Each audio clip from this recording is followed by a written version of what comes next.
Welcome to Explain, a series of health education programs published by the Patient Education Institute, the leading provider of interactive computer-based health education.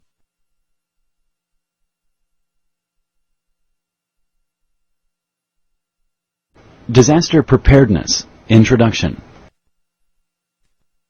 Hurricanes, tornadoes, earthquakes, and other emergencies and disasters can strike quickly and without warning. If you are not well prepared, they can negatively affect your life. Imagine what you would do if you were without electricity for a week after a storm. Imagine what you would do if you could not go to your house for several days. If your city had to be evacuated, where would you meet your family and loved ones? By thinking about disasters and preparing what you would do in case they happen, you can limit many of the hardships they may cause you. This educational program will help you think about disasters and give you tips about how you and loved ones can prepare to face them in case they happen. Disasters in your area. Not all areas are equally prone to earthquakes, hurricanes, or tornadoes. It is important to learn which disasters are likely to threaten your community. It is also important to learn how your community prepares and responds to disasters. Major natural disasters include storms, tornadoes, hurricanes, thunderstorms, and earthquakes. Different areas and regions all have their own risks. For example, some areas are likely to experience earthquakes while others are not. You should be prepared for disaster no matter what specific risks your area has.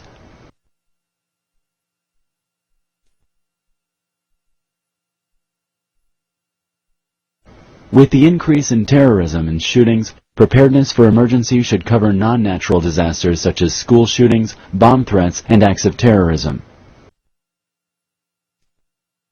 Ask about the emergency plans and procedures that exist in places you or your family spend time, such as work, schools, and childcare centers. If you do not own a vehicle or drive, find out what your community's plans are for evacuating those without private transportation. Your community or city may have warning systems in place. Learn how to get up-to-date information about the weather in your area. Find out which radio, TV, or websites are best to learn about upcoming weather.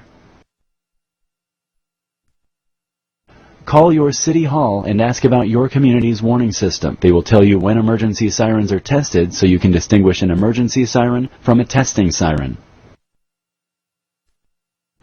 Imagine and plan.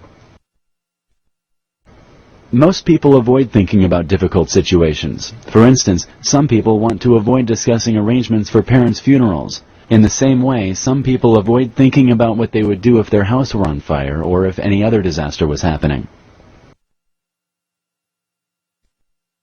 To prepare, first you need to imagine what can go wrong. How could you prevent it? What will you do if it happens? Remember, imagine, prevent, plan. Imagine what you would do if there was a fire. Most fires can be prevented, but if your house were on fire, how would you escape? Do you have an escape route? What would you do first? How could you save the life of your loved ones? As you imagine and plan, it's important to think about all the different scenarios related to each disaster. For instance, if a fire is small, you might want to extinguish it. Do you have fire extinguishers? Where are they in your house? Do you know how to use one?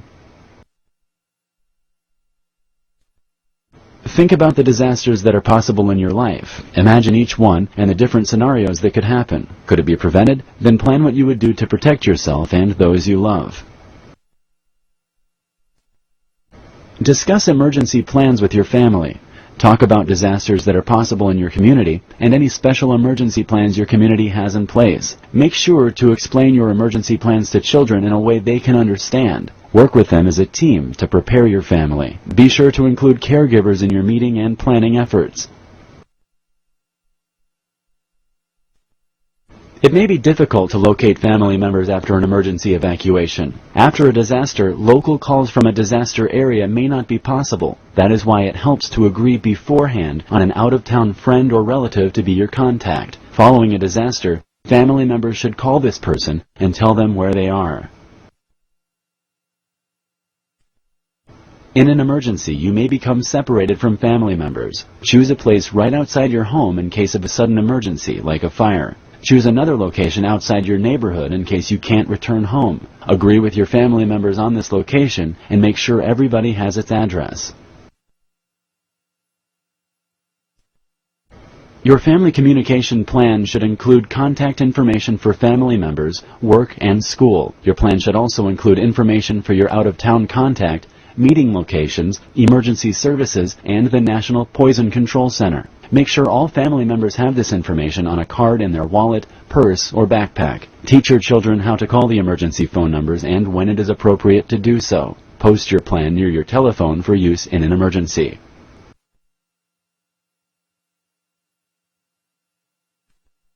In a fire or other emergency, you may need to evacuate at a moment's notice. Be ready to get out fast. Be sure everyone in your family knows the escape routes out of your home, as well as where the safe places are in your home for other types of disasters.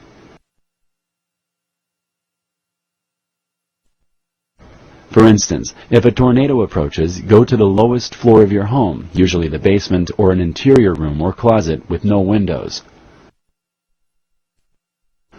Use a blank sheet of paper to draw floor plans of your home. Show the location of doors, windows, stairways, large furniture, your disaster supplies kit, fire extinguisher, smoke alarms, collapsible ladders, first aid kits, and utility shutoff points.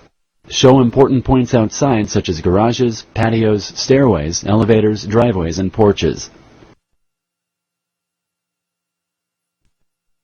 Indicate at least 2 escape routes from each room and mark a place outside of the home where household members should meet in case of fire. If you or someone in your household uses a wheelchair, make all exits from your home wheelchair accessible. Practice emergency evacuation drills at least 2 times a year, but as often as you update your escape plan. Plan for those with disabilities and other special needs. Keep support items in a special place so that they can be found quickly. For people with home health caregivers, especially those who are bedbound, it is important to have an alternate plan in case the home health caregiver cannot make it to you. In advance, provide the power company with a list of all power-dependent life support equipment required by family members. Develop a plan that includes an alternate power source for the equipment or relocating the person.